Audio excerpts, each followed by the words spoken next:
সকালের ব্রেকফাস্টের জন্য স্পেশাল চাটনি আর সাউথের এক ধোসা রেসিপি আজকে আমি তোমাদের সাথে শেয়ার করছি, একেবারে তেল ছাড়া।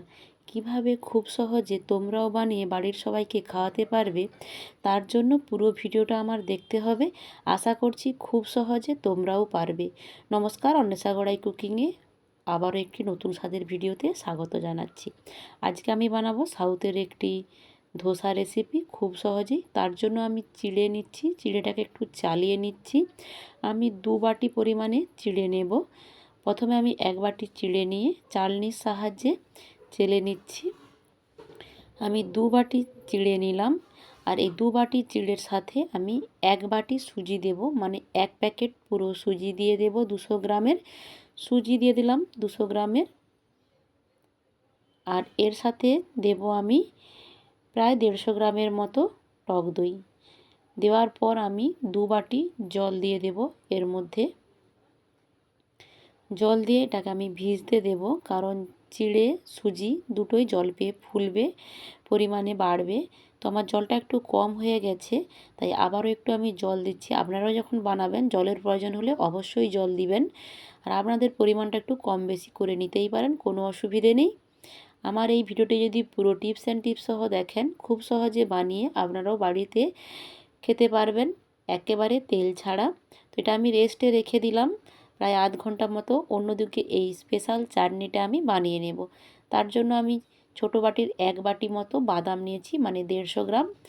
100 গ্রাম টক দই, 2 চামচ তেঁতুলের কাঠ দিলাম, 10 গ্রামের মতো আমি পুদিনা পাতা দিলাম, 20 গ্রামের মতো আমি ধনে পাতা দিলাম,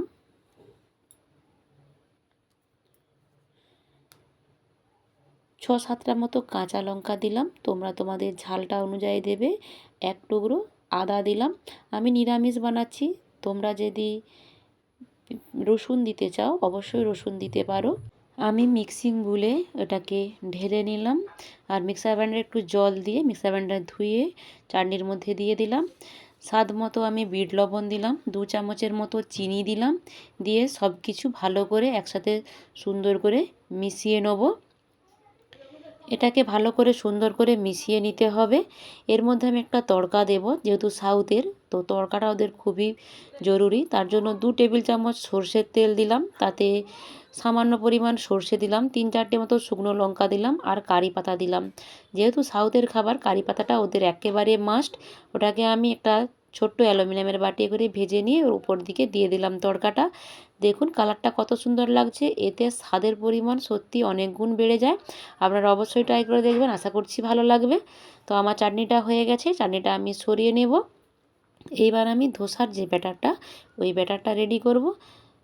দেখুন জলটা একেবারে টেনে নিয়েছে, একদম বসা বসা হয়ে গেছে, আর অনেকটা ফুলে বেড়েও গেছে। তো এটাকে আমি এবারে মিক্সার গ্রাইন্ডারে দিয়ে পেস্ট করে নেব। যারা নতুন বন্ধু আছো আমার ভিডিওটা দেখছো, আমার ভিডিওটি যদি ভালো লেগে থাকে, জোর করব না, যদি ভালো লেগে থাকে সাবস্ক্রাইব করে পাশে থাকার অনুরোধ রইল। অল্প পরিমাণে জল দিয়ে এটাকে পেস্ট করে নেব। পুরোটাই পেস্ট হয়ে গেছে, স্বাদ অনুযায়ী লবণ দিয়ে দিলাম, আর আবারও একটু জল দিয়ে দিলাম।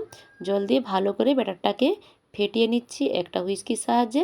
হাফ চামচের মতো বেকিং পাউডার দিয়েছি, দিয়ে আবারও ভালো করে সুন্দর করে ওটাকে মিশিয়ে নিচ্ছি একসাথে ব্যাটারটা সুন্দর করে। তো ব্যাটারটা আমার কেমন হয়েছে আপনাদেরকে আমি চেক করে দেখাচ্ছি। দেখুন এরকম মোটা মোটা হবে, একেবারে পাতলা করব না, এরকম টাইপের লাগছে চামচের গায়ে। তো আমার ব্যাটারটা রেডি হয়ে গেছে। অন্যদিকে একটা তাওয়ায় বসিয়ে দিয়েছি, তেল ব্রাশ করে নিলাম। প্রথমে একটা টিস্যু পেপার নিয়ে তেলটাকে আবার তুলে নিলাম।